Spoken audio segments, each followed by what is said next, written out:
खाद्य श्रृंखला food chain. खाद्य श्रृंखला भोजन या ऊर्जा संबंधी आवश्यकताओं के आधार पर पारितंत्र में विभिन्न जातियों के बीच संबंध को खाद्य श्रृंखला या आहार श्रृंखला कहा जाता है। यह एक पथी होता है, यानी एक ही दिशा में चलता है, इसलिए यह एक पथी होता है। इसमें है, इसको 3 स्तरों में बांटा गया है। पहला जो है उत्पादक, तो हरे पेड़ पौधे सूर्य के प्रकाश में कार्बन डाइऑक्साइड तथा परहरिन की उपस्थिति में अपना भोजन स्वयं बनाते हैं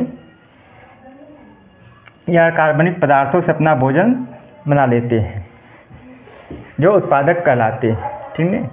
उपभोक्ता जो शाकाहारी, इसमें जो है उपभोक्ता में जंतु व मनुष्य परपोषी जीव हैं जो भोजन के लिए किसी न किसी रूप में पौधों पर निर्भर होते हैं, उपभोक्ता कहलाते हैं।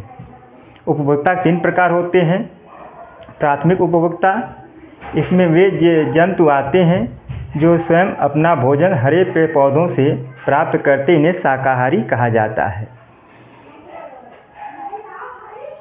और जैसे इसमें आ जाएगा टिड्डा, चूहा, गाय, भैंस, बकरी, हिरण, खरगोश, ये सब क्या है, शाकाहारी जंतु जो है प्राथमिक उपभोक्ता में आते हैं। और उपभोक्ता यह जो स्वयं पोषी होते हैं, अपना भोजन स्वयं बना लेते हैं। उसके बाद द्वितीय उपभोक्ता है, इसमें मांसाहारी जंतु आते हैं जो शाकाहारी जंतुओं का शिकार करके अपना भोजन प्राप्त करते हैं, यह द्वितीय उपभोक्ता में आते हैं। जैसे मेढक, बाघ, शेर, बिल्ली, सांप, लोमड़ी आदि जो जंतु हैं, यह जो द्वितीय उपभोक्ता में आते हैं, जो शाकाहारी जंतुओं का शिकार करके अपना भोजन प्राप्त करते हैं। उपभोक्ता तृतीय श्रेणी है, जिसे कहा जाता है तृतीय उपभोक्ता। यह द्वितीय श्रेणी के उपभोक्ताओं को खाने वाले जंतु होते हैं, जैसे सर्प, पक्षी, मांसाहारी मछली का जो शिकार करते हैं वह पक्षी, यह तृतीय उपभोक्ता में आ जाएंगे। उसके बाद आते हैं उच्च मांसाहारी जंतु। यह मांसाहारी जंतुओं को खाते हैं और इन्हें कोई भी जंतु नहीं खाता है, जैसे शेर हो जाएगा, गिद्ध भी है, उच्च मांसाहारी में आ जाएंगे। इसे जो उच्च मांसाहारी कहा जाता है, इसे कोई भी जंतु या जानवर नहीं खाता है।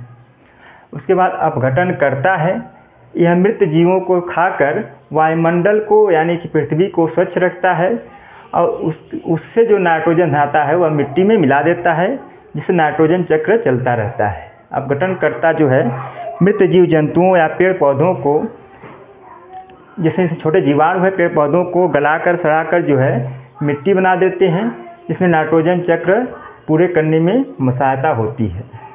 उसके बाद उत्पादक में हरे पेड़ पौधे आते हैं, यह चार्ट से दिखाया गया है। उपभोक्ता में बकरी, भेड़, शाकाहारी जंतु जो है ये प्राथमिक उपभोक्ता में आ जाएंगे। बकरी, भेड़, शाकाहारी जंतु जितने हैं प्राथमिक उपभोक्ता में, और उत्पादक में जो है पेड़ पौधे आएंगे। द्वितीय उपभोक्ता है, इसमें मानव, कुत्ता, बिल्ली जो सर्वाहारी जंतु होते हैं वह द्वितीय उपभोक्ता में आएंगे। और तृतीय उपभोक्ता में शेर, बाघ ये सब तृतीय उपभोक्ता में आ जाएंगे, यह मांसाहारी होते हैं। तो उत्पादक उपभोक्ता में 3 श्रेणी है। प्रथम श्रेणी के उपभोक्ता बकरी, भेड़ यानी शाकाहारी जंतु होते हैं, प्रथम श्रेणी के उपभोक्ता। द्वितीय श्रेणी के उपभोक्ता मानव, कुत्ता, बिल्ली यानी सर्वाहारी जंतु जो होते हैं वह द्वितीय उपभोक्ता में आते हैं। तृतीय उपभोक्ता में शेर, बाघ यानी मांसाहारी जंतु जो तृतीय उपभोक्ता में आते हैं। उसके बाद पिरामिड है। पिरामिड 3 प्रकार के होते हैं।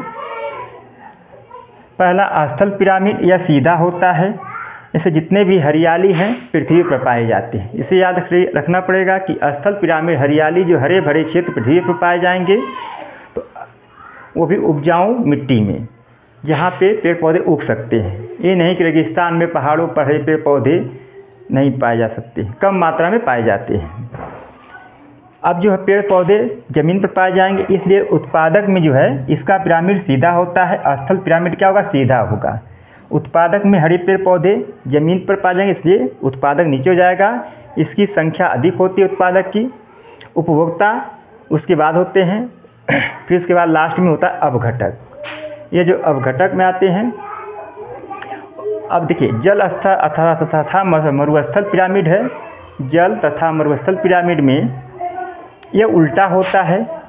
मरुस्थल में देखेंगे तो हरे पेड़ पौधों की संख्या कम होगी, उपभोक्ता की उससे अधिक होगी और उत्पादक की सबसे अधिक होती है। उसी तरह से जल पिरामिड भी है।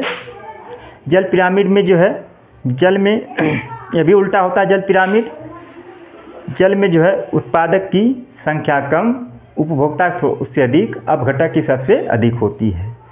तो जल तथा मरुस्थल पिरामिड उल्टा होते हैं। उसके बाद जो है ऊर्जा का जो है, पृथ्वी पर ऊर्जा का मुख्य स्रोत क्या है? सूर्य है। प्रकाश संश्लेषण में जो है पेड़ पौधे पूरे सूर्य की ऊर्जा का 0.1% ही उपयोग कर पाते हैं।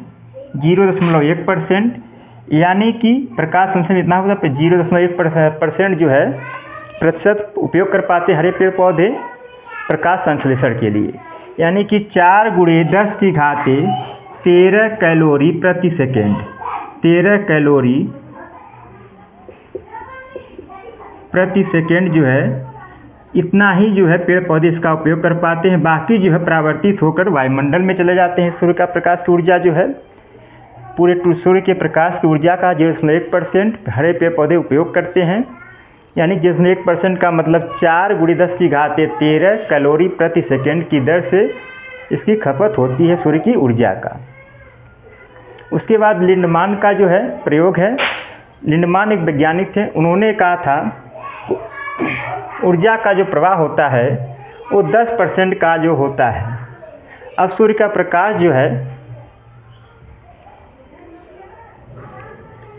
इसको थोड़ा मिटा देते हैं। सूर्य का प्रकाश से मान लीजिए पेड़ पौधे सूर्य हो जाएगा। सूर्य से मान लीजिए 10 लाख कैलोरी ऊष्मा का उत्पन्न हुआ।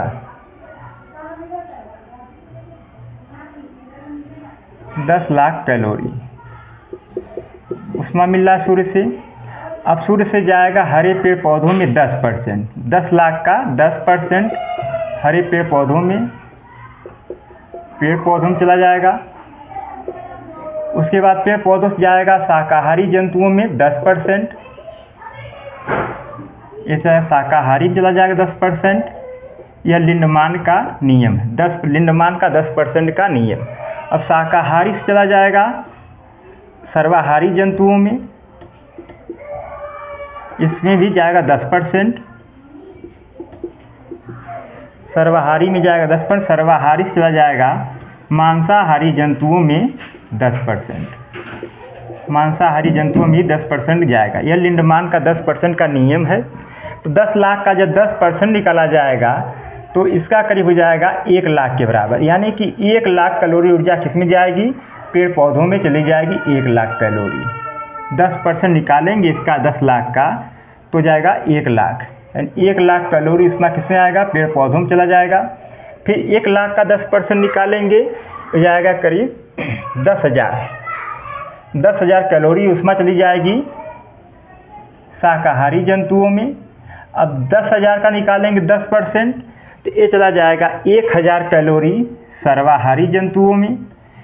फिर इसका 10% निकालेंगे 1,000 का तो ये चला जाएगा करीब 100 कैलोरी मांसाहारी जंतुओं में। 100 कैलोरी चला जाएगा मांसाहारी जंतुओं में। यह लिंडमान का 10% का नियम है।